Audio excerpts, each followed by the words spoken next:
Today's going to be a bit more podcasty than usual. I usually try to write out a script for these videos, but for today, we're just going to be a little more free-flowing. So today is a response to all the comments received from the video that was posted on Monday. That video being, is story more important than gameplay, which was a Fire Emblem discussion starter, which I'm going to start posting every week. And so I've read all your comments. Thank you so much for all the feedback that's been given, especially those who are new to commenting here. I really appreciated your feedback as well. So to start off, I want to talk about some trends that I saw in the comments, because it was interesting. A lot of people brought up similar points and similar games to back up their points. So one game that was brought up a few times was Echoes. So Fire Emblem Echoes Shadows of Valentia. Many of you cited the fact that, sure, it has a great story, but the gameplay wasn't enough to keep me around. So, as Brave Lady Lynn says, gameplay is definitely more important, since the story, while interesting, can be skipped while enjoying the characters, which is the main draw of the series. Sure, some of them have a story connection, but at the end, it's just one small part in the narrative. If I can't enjoy playing through the game, no story can keep me attached. That's why Echoes never did all that much for me. And others shared the same sentiment as well. That's really interesting. You know, I think many agree that gameplay is like more important than the story, because without good gameplay, I'm not going to play the game most likely.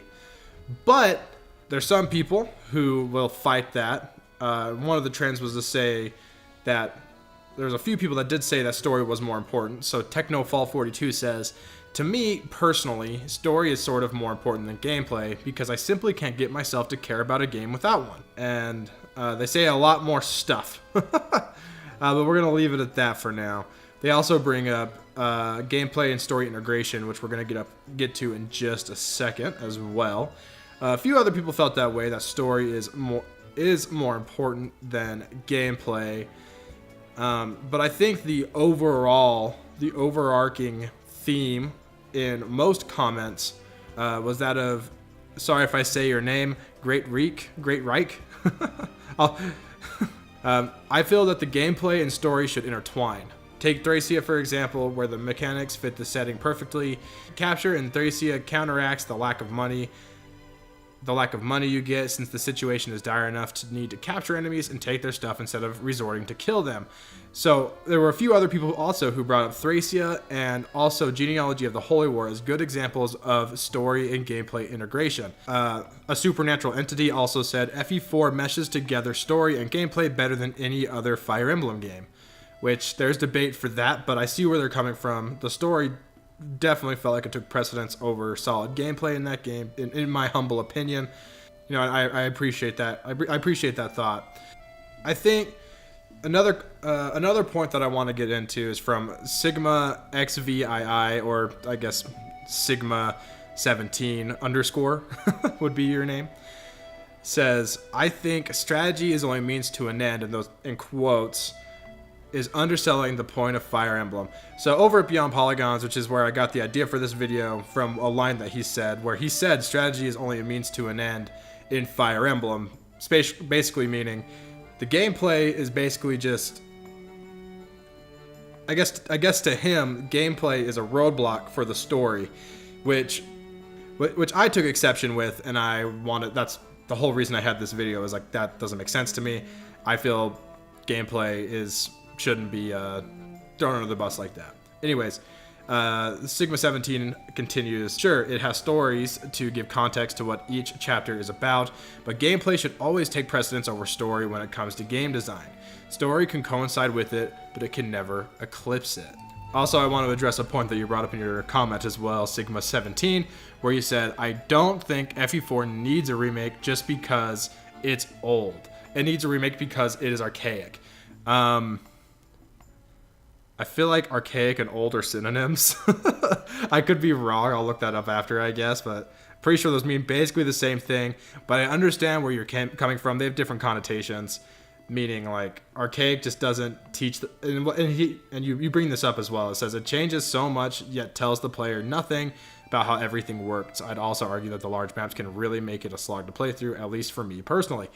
And I agree with you there, of course, that, big maps, hard to play, all that stuff. But I do think that the argument still boils down to Genealogy, while fun, is a really old game and suffers from being a game of that era. Whereas if it came out today, it would, it would explain to the player these things, and the story would be more, everything would be more clear. The lover system would be explained rather than just kind of dropped on you, and you'd be like, oh, what's up? How do I gain love points? Oh, you wait next to each other, of course. Maybe there's a village that teaches you that or something. I don't really remember anything, but I think that's pretty funny. So we've seen comments from people who think gameplay is the most important. We've seen comments from people who think story is the most important, and of course we've seen comments from the middle ground of people who think both are important and both are equally important. But I think my personal feelings on this matter line up best with what Light Shadow Butterfly said in their comment, and this is what they say. It says, it depends on what you get out of playing video games. Some people play purely for the gameplay. Others see gameplay as a barrier in the way of the plot. I personally need a bit of both.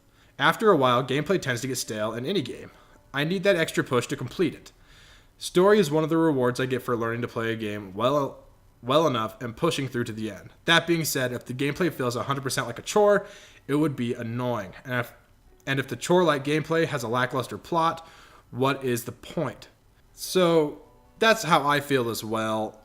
If gameplay or story is prioritized over the other, then the other one's probably going to suffer in some capacity. Some games are able to pull that off. Look at a game like, look at any Mario game. There's no story. I mean, the farthest the story goes in the main series platformers is, Princess Peach got kidnapped by Bowser. Let's go save the day again. We'll jump on some Goombas and we'll run and grab some flagpoles or jump through some gold tapes or whatever else, grab some midpoints, and we win the game, But then we have the other side of things where there's games that are basically all story and no gameplay. I was playing, if you've ever played Radiant Historia, it's a fun game, has a fun battle system, but the whole thing is basically just a graphic novel. There's little to no exploration, really, or gameplay all that much. Most of it is just seeing different paths of stories and how they end up and stuff like that, which is interesting to some people, but I feel the gameplay suffers because of it. Now, for me in Fire Emblem, I think gameplay and story are both equally important. But for me personally, what I get out of playing video games is the gameplay is definitely something I look forward to more than the story. The story means a lot to me. My first playthrough and maybe the second or third playthrough where I want to learn more about the characters and whatnot. But after that, I'm pressing start as soon as the cutscenes come up so I can get to the next part of the story. I don't need to I don't need to see the part where Lilith gets punched in the face and dies a million times, I mean, I just want to play through Conquest really quick. I just want to have a good time. And that's how I am personally with Fire Emblem, where story means a lot to me, but once I know it, I need absolutely great gameplay. That's why I struggle going back to Echoes, where I'll play through the first play through the first 3 acts, then I start pittering out because I feel like the gameplay just takes it's pretty fun up until then, but then it just takes a major hit towards the middle/end of part 4, and then part 5 is fun and all, but it's kind of a slog going all the way through the Duma Labyrinth and everything. It just wasn't fun to me personally. So I don't know, those are my thoughts. Sorry, I was kind of long-winded, just kind of threw it all out there for you. But that's what I think. So let me know in the comments what you think of my thoughts and what you think of everybody else's comments that were posted and shared.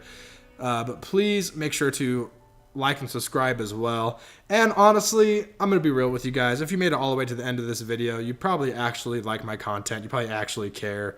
So if you made it this far, make sure to share my videos with people that you, share them somewhere where people will care. Share them with a friend. I would really like to grow this community into something that matters and to something that can influence people positively. As silly as that sounds when I say it out loud when I'm talking about Fire Emblem as a community.